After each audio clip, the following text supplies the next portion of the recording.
दोस्तों नमस्कार। भाइयों, आपकी टीम काफ़ी कुछ काम करने के बाद में दिल्ली से वापस घर आ गई थी कल, और ईश्वर ने चाहा तो कल या आज देर रात हम लोग लखनऊ निकलेंगे और लखनऊ से आपकी टीम कल दिल्ली पहुंच जाएगी कल रात तक, और वहां पे अपने सीनियर के साथ में लगातार ब्रीफिंग चलेगी हमारी। हम हर तरीके से तैयार हैं और केस के साथ साथ आप लोगों की एसएलपी की भी तैयारी पूरी हो गई है। हमारी सारी एसएलपियाँ फाइल हो चुकी हैं। कुछ एसएलपियों में थोड़ी बहुत डिफेक्ट है, उनको भी दूर कर लिया जाएगा समय रहते, और 23 तक सभी लोगों को कोर्ट में अपीयर करा दिया जाएगा।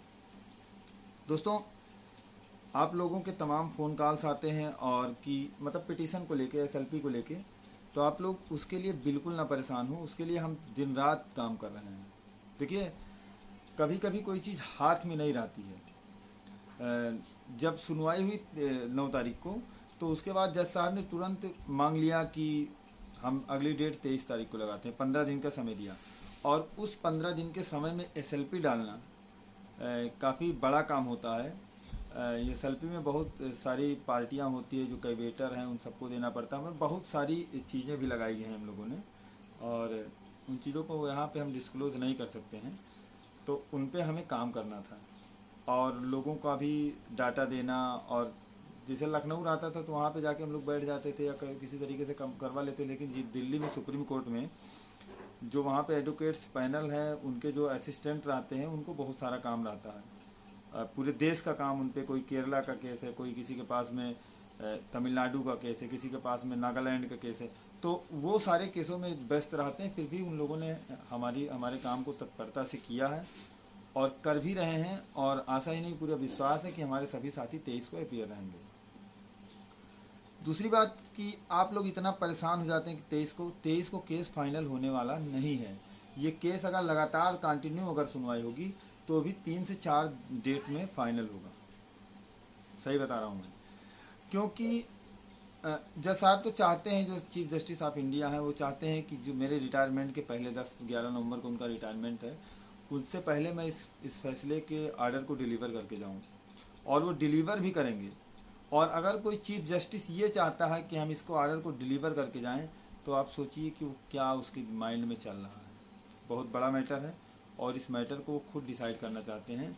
इस मैटर को उन्हें शायद लगता है कि हमसे बेहतर कोई डिसाइड नहीं कर सकता है, और वो डिसाइड भी अच्छी तरीके से करेंगे, ऐसा आशा ही नहीं पूरी तरीके से हमारा विश्वास है। तो दोस्तों, ये इसमें अभी 23 तारीख को अगर सुनवाई हुई, क्योंकि सीजे की कोर्ट में बहुत सारे अन्य भी मामले लगे रहते हैं, सिविल मैटर भी लगे रहते हैं, और बहुत सारी मतलब जितने भी दुनिया के जो कठिन से कठिन मैटर हैं वो सीजे के बेंच में लगते हैं। तो उस में मतलब जो अगर उनको समय रहेगा तो हमारी सुनवाई को करेंगे। वैसे आशा है कि 3 बजे के बाद में अपना केस लग जाएगा 23 तारीख में, और 3 बजे के बाद हमारा भी सीनियर वहाँ पे रहेगा। और हम ऐसा सीनियर ला रहे हैं कि जिसको जज साहब ध्यानपूर्वक से सुनते हैं। हमने इसके बारे में काफ़ी चर्चाएं की हैं और काफ़ी कुछ किया है, तो हम उसको लाएंगे। देखिए भाइयों, हम लोगों की जो लड़ाई है, हम लोगों की लड़ाई बस आप लोग जो पेटिशनर बनते हैं केवल उसी की फीस से है, और हम लोगों को कोई एक्स्ट्रा कहीं से कुछ मिलने वाला नहीं है। तो इसलिए हम लोग वकीलों का नाम दिखा के कि ये देखो ला रहे हैं, इनको ला रहे हैं, इनको, तो इससे उन लोगों का फ़ायदा होता है जो लोग आम तौर पे लोगों से 200-400, 800, 1000, 2000 चंदा लेते हैं। हम लोगों का फिक्स वो है कि भैया जितने लोग पटिशनर बन रहे हैं उनके साथ से हम लोग लड़ाई को लड़ रहे हैं, आगे बढ़ रहे हैं। तो हमें बहुत ज़्यादा दिखावा करने की ज़रूरत नहीं है। आपके लिए एक सीनियर रहेगा, हमारी आशुतोष भाई की जो संयुक्त लीगल टीम है, और ज़रूरत पड़ेगी तो एक सीनियर हम और लाएंगे। ठीक है, बस आप लोग अब उनके ऊपर दबाव बनाए। बहुत से अपने जनरल अचयनित भाई हैं जो एसएलपी डाल रहे हैं, तो उनके ऊपर दबाव बनाइए कि भाई आप भी सीनियर लाइए, जिसे हम लोग ला रहे हैं। तो इससे लड़ाई हमारी और दोगुनी ताकत बढ़ जाएगी। ठीक है, वैसे जज साहब को पता चल गया है। जिस दिन हमारा अभी नितेश सिंह और राघवेंद्र मिश्रा और आशीष बर्नवाल का जिस दिन लगा हुआ था, उस दिन हमारे एडवोकेट द्वारा मेंशन कराया गया कि सर आप आर्डर को पढ़ लीजिए, सिंगल बेंच में और डबल बेंच में मुख्य पार्टी अटॉर्नी जनरल था और अटॉर्नी जनरल की लड़ाई पे ही ये आर्डर आया हुआ है। तो आपकी बातें वहाँ तक हैं, आपकी बातें सरकार तक भी पहुँचा दी गई हैं।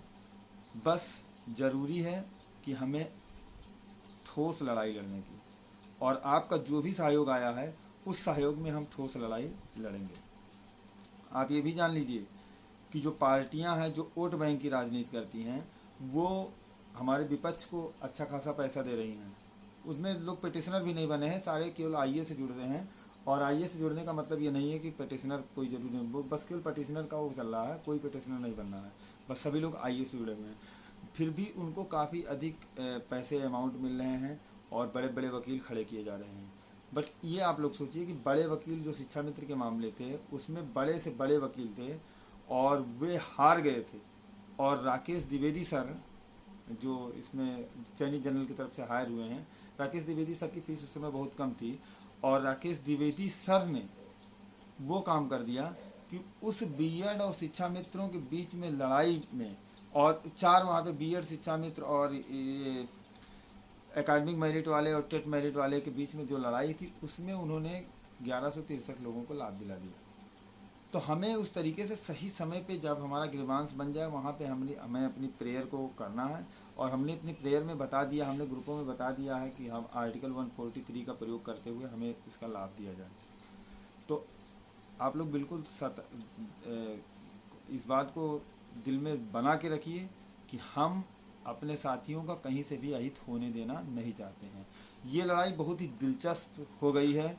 इस लड़ाई में ऐसे भी लोग हैं कि जो 867 की लिस्ट को बचाने के लिए आ रहे हैं, अच्छी बात है। 66-96 को बचाने के लिए आ रहे हैं कि सरकार इस लिस्ट में कोई परिवर्तन ना करे। सरकार चाहती भी है कि उस लिस्ट में कोई परिवर्तन ना करे। और फिर बताने की ज़्यादा ज़रूरत नहीं है कि इस केस में कौन कौन सी पार्टियां, सारे चयनित अचयनित सारे लोग एक लाइन में आके खड़े हो गए हैं। उस लाइन में देखिए किसको क्या मिलता है, ये सब नसीब की बात होगी।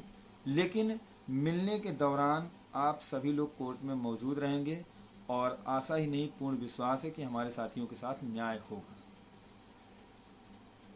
अब न्याय किस स्तर पे होगा ये अभी आगे की बात है, उस बात को हम आपको बहुत डिटेल में नहीं बता सकते हैं। पर हमारी तैयारी पूरी है। हमारी कल मतलब गूगल मीट से तो रोज़ाना हम लोगों की तैयारी चल ही रही है। गूगल मीट से रोज़ाना कॉन्फ्रेंस हो रही है और किस तरीके से हो रही है, किस एडवोकेट से हो रही है, कहाँ हो रही है, सब बता नहीं पाएंगे हम, लेकिन पूरी तरीके से हम तैयार हैं। हम अपने सीनियर का नाम का डिस्क्लोज संडे को करेंगे जब उनकी ब्रीफिंग कंप्लीट हो जाएगी तब। और ब्रीफिंग कंप्लीट होने के बाद हम अपना सीनियर बताएंगे आप लोगों को, उनको उनके साथ अपनी सेल्फी भी डालेंगे। उनकी फ़ीस हम लोगों द्वारा लगातार पेड की जा रही है क्योंकि एक दिन में आप मैक्सिमम 1 लाख का ट्रांजेक्शन कर सकते हैं। तो कम से कम उनको पहले दिन की फ़ीस देने के लिए हमें 4 से 5 दिन लगेंगे। और उसके बाद में हम धीरे धीरे और भी चीज़ों को आप लोगों को बताएंगे जो हुआ है। और फिर आपको भरोसा होगा कि हमारी टीम काम कर रही है। आप लोगों को भरोसा भी होना चाहिए कि हमने सिंगल से डबल बेंच में आपके साथ कहीं कोई दिक्कत नहीं हुआ। हम समझ सकते हैं कि आप परेशान हैं, आप पिटिशनर बने हैं कि कहीं हमारा नाम ना छूट जाए, कहीं हम बाहर ना हो जाएं। तो उन सब की जिम्मेदारी टीम की है। आप टीम से बताइए, अगर आपके नाम में कोई करेक्शन है तो अभी आप बताइए। जो भी चीज़ें हैं हम उसको भी लेके चल रहे हैं। SLP भी चल रही है क्योंकि सारी चीज़ें बहुत तेज़ी से हो रही हैं।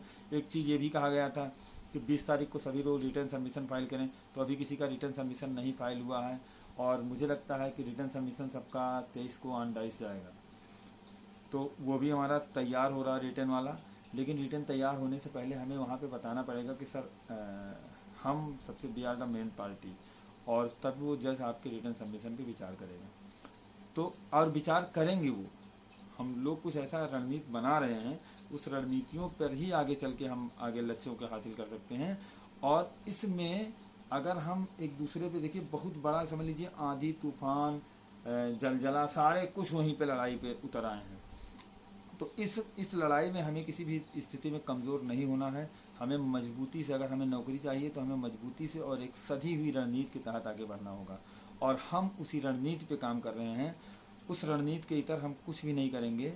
कुछ साथी हमारे बहुत सारी बातों को हम अपने साथियों से नहीं बता पाते हैं, चाह कर भी नहीं बता पाते हैं, और इसीलिए हमारे बहुत से साथी नाराज़ भी रहते हैं कि भैया हमको नहीं बताया गया, हम काफ़ी, क्योंकि भैया कुछ बातें ऐसे हैं कि जो हम 4 लोग हैं और चारों के बीच में ही हैं, और उन बातों को आपसे बताने में जितना हमारा फ़ायदा होगा थोड़ी सी वाहवाही के लिए, उससे ज़्यादा हमारा नुकसान हो सकता है।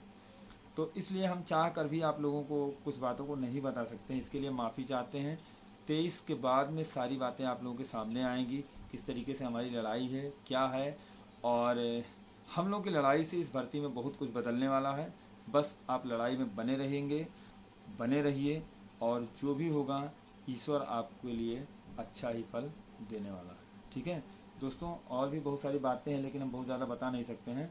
कल रात को हो सकेगा तो हम लाइव वीडियो के माध्यम से, हमारी टीम में से कोई, हिमांशु या नितेश या आशुतोष, कोई भी आप लोगों के बीच में लाइव वीडियो के द्वारा अपनी बातों को रखेगा। तब तक के लिए नमस्कार। बस एक चीज़ आप लोग से कहना है कि बिल्कुल भी परेशान ना होइए भाइयों, आपके लिए हम रात में 2-2, 3-3 बजे तक जग के काम करते हैं। बता रहे हैं, इस समय हम लोग अपने कामों को भूल जाते हैं, न खाना सही से खा पा रहे हैं, न पानी सही से पी पा रहे हैं। बहुत सारी चीज़ें हैं कि जो मतलब अब इसको बताना कोई बहुत ज़रूरी बात नहीं मुझे लगता है, लेकिन हम लोग बस मान के चलिए कि 23 तक एकदम युद्ध स्तर पे लगे हुए हैं कि किस तरीके से अपने लिए वहाँ पे चीज़ें हों। ठीक है, और वो होंगी, बस ज़रूरी है कि हम सबको एकता संगठन बनाए रखने की। दोस्तों ज़्यादा बातें नहीं कर पाएंगे, अब जो भी बातें होंगी कल के लाइव वीडियो में, या कल जो भी चीज़ होगी हम लोग वीडियो बना के जारी कर देंगे कल रात तक। और परसों से फिर हमारे एडवोकेट्स की ब्रीफिंग तैयार हो जाएगी, दिन भर लगभग चलेगी संडे को, और कल भी ब्रीफिंग ही रहेगी। तो जो भी चीज़ें होंगी हम आप लोगों को लाइव आके बता देंगे। तब तक के लिए नमस्कार दोस्तों, स्वस्थ रहिए, मस्त रहिए, बिल्कुल टेंशन फ्री होके रहिए, और जो भी होगा देखा जाएगा, जीत हमारी तय है। नमस्कार दोस्तों, जय श्री राम।